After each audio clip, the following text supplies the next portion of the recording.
በዓሉ የሰላም የፍቅርና የጤና እንዲሆንላችሁ ትርታ 97.6 FM ከልቡ ይመኛል። ታዲያ እርሶ ለበዓሉ ሞቅ ለማድረግ ዳቦውን፣ ቆሎውን፣ ቄጤማውን፣ ቡናውን ሲያደርጉ እኛ ደግሞ ቤታችሁን በልዩ የበዓል መሰናዶች ሞቅ ልናደርግ ዝግጅታችንን አጠናቀናል። ታዲያ ለበዓል ከዋዜማ ጀምሮ በሚኖረን መሰናዶ አብራችሁ እንድትቆዩ ከወዲሁ በአክብሮት ልንጋብዛችሁ ወደናል። ታዲያ በዋዜማው ከምሽት 1 ሰዓት ጀምሮ እስከ 3 ሰዓት በሚኖረን የበዓል ቆይታ ልዩ ልዩ መሰናዶችን ወደ እናንተ እናደርሳለን።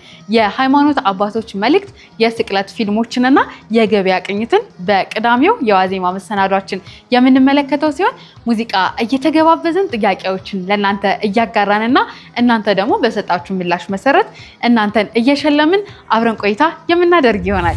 ዕለት እሁድ የትንሣኤ ዕለት በሚኖረን ልዩ የበዓል መሰናዶ ከማለዳ 12:30 ጀምራችሁ በትርታ ቁርስ መሰናዷችን ስትሰያሙ ደግሞ እንደው ለመሆኑ ቅርጫው ሲጀምሩ ግን የቅርጫ ማህበራት ስንት ገዝተው ይሆን ፍሪዳ? አሁን ስንት ደረሰ? ትውስታቸው መለስ ብሎ የሚያጋሩ እንግዶች ይኖሩናል።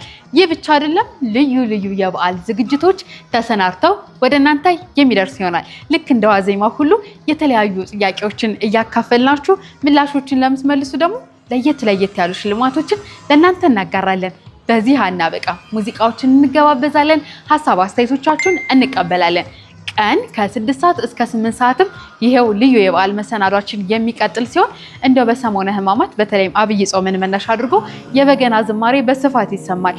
በገና ከመንፈሳዊነቱ ባሻገር ለውስጥ መረጋጋት የሚሰጠው ሰላም ምን ይመስላል የሚለውንና ሌሎች መሰናዶችን አካተን ወደ እናንተ የምንደርስ ይሆናል። እነዚህንና ሌሎች መሰናዶችን ለማግኘት ከልቦ የቀረበው ትርታ 97.6 FM ከዋዜማ ጀምረው እስከ በዓሉ ዕለት ድረስ መከታተል ነው የሚጠበቅባችሁ። ለምላሹ ደግሞ በስልክ ቁጥሮቻችን ምላሻችሁን ታጋሩናላችሁ። እኛም ሽልማቶችን ለእናንተ የምናደርስ ይሆናል። የበዓልና የዋዜማ ቀን እንገናኝ።